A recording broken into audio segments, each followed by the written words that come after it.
Hey crafty friends, Jen Cassell here. I'm back with another design team project share for Scrapdiva Designs. So today we are going to be focusing on the charcuterie board add-on set, part of the July release. It is meant to go with the original charcuterie board die that came out, I think it was a few years back. It was right when I first started on her design team. As always, here is her website and all of her info on the back. Make sure to use that hashtag Scrapdiva Designs for some amazing inspiration. And as always, if I've inspired you in any way, please feel free to use my coupon code JEN10 for 10% off your purchase at the shop. The original charcuterie board comes with a 5-die set. The add-on is a 4-die set. It is meant to go onto each of these 4 smaller ones, and then you have the backing as well. I showed you in my July release video what I had originally done, and this was the outcome. So cute. I love how this turned out. But I wanted to show you how versatile this die set is because I've done it 4 different ways. But before I move on to that, I did want to go over, because I mainly just used this large die. I used these 2 from this, and then I used the large add-on die. But I wanted to show you once again, and I know you've already seen these, but this is from the July release video, and these are the different sizes. So this is the second largest, which measures 4 3/4 tall. And then this one is about 3.5.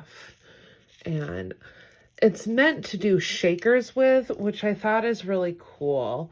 This one, I kept it kind of flat. This is the mini one, and it's about 2 1/4, I would say. Like I said, I really wanted to show you the versatility of this die, and I started with Christmas, and I had this really cute gingy theme going on, and then I went over to summer. So summer was definitely the theme of the July release over at Scrapdiva. So I used some of the embellishments that I created with some of the smaller dies to create this super cute charcuterie board. So this Hello Sunshine is Cricket. I have had it in my stash for a really, really long time. And then I just used some of the hibiscus flowers as well as the tropical leaves that came out this month. So cute. I love how these flowers turned out. This is a really fun flower die set. Very unique and cool. I really haven't seen too much like it out there. I love to make hibiscus flowers on Cricut, so I was really pleasantly surprised when I saw this die. And this is the Shaker Flamingo from July as well, and you're going to see one of the bikinis. Once again, July release. I just used the double loop bow up top here. I did it with some raffia behind it to kind of give it a little tropical feel. You'll see some more of those monstera leaves from the leaves collection that came out this month, the tropical leaves. And of course, I made it a shaker. So cute. I really wanted to get my Halloween on, so I did a little Halloween. This is just like an extra large tag. I'm probably just going to run some ribbon through the top of it. And I used Miss Kate's Halloween collection. I think it's October 31st that I used. I can't remember, but it's just full of like pinks and oranges and black and white. And I love this pop of green that was on there. I really just thought it made everything pop, but so cute.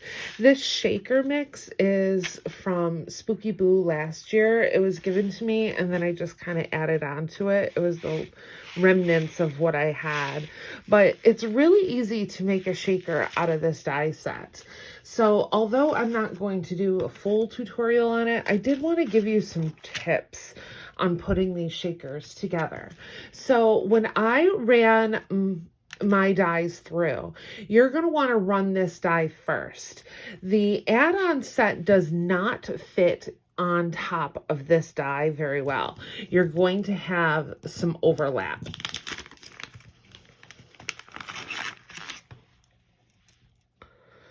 See what I mean? It's not going to lie flat.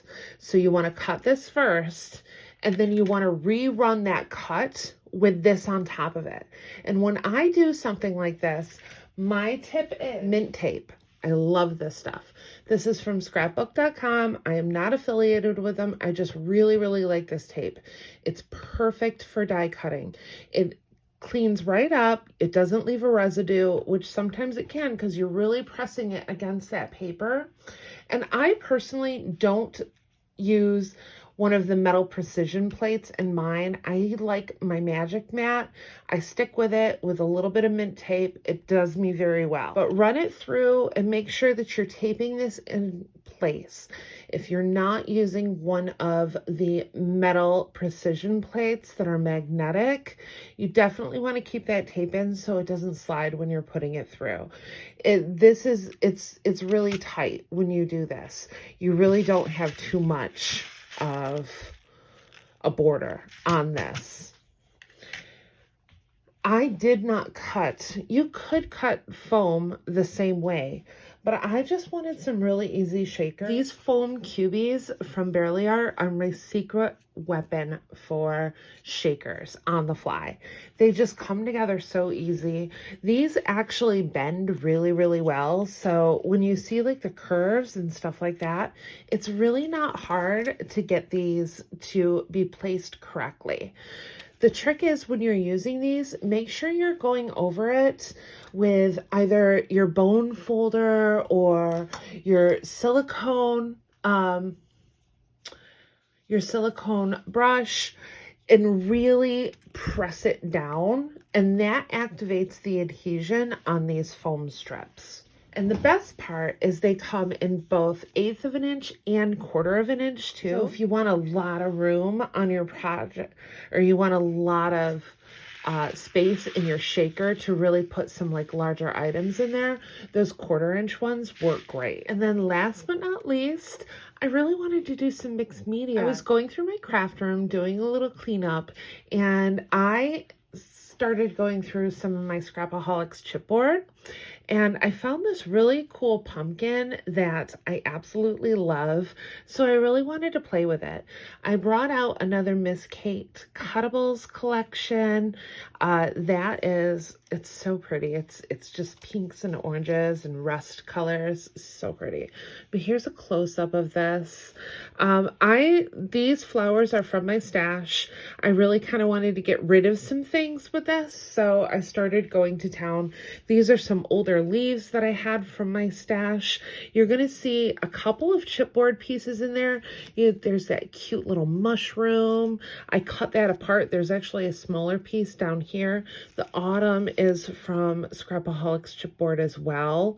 I had this branch chipboard that I cut up, and I kind of poked it through on a couple of the floral clusters in here. Just die cuts from the collection.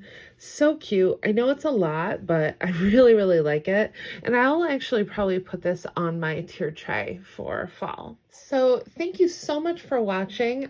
If I've inspired you in any way, please feel free to use my coupon code JEN10 for 10% off your purchase at the shop. I would love to hear how you are using the charcuterie board die in your craft. You're going to want to set your alarm clocks.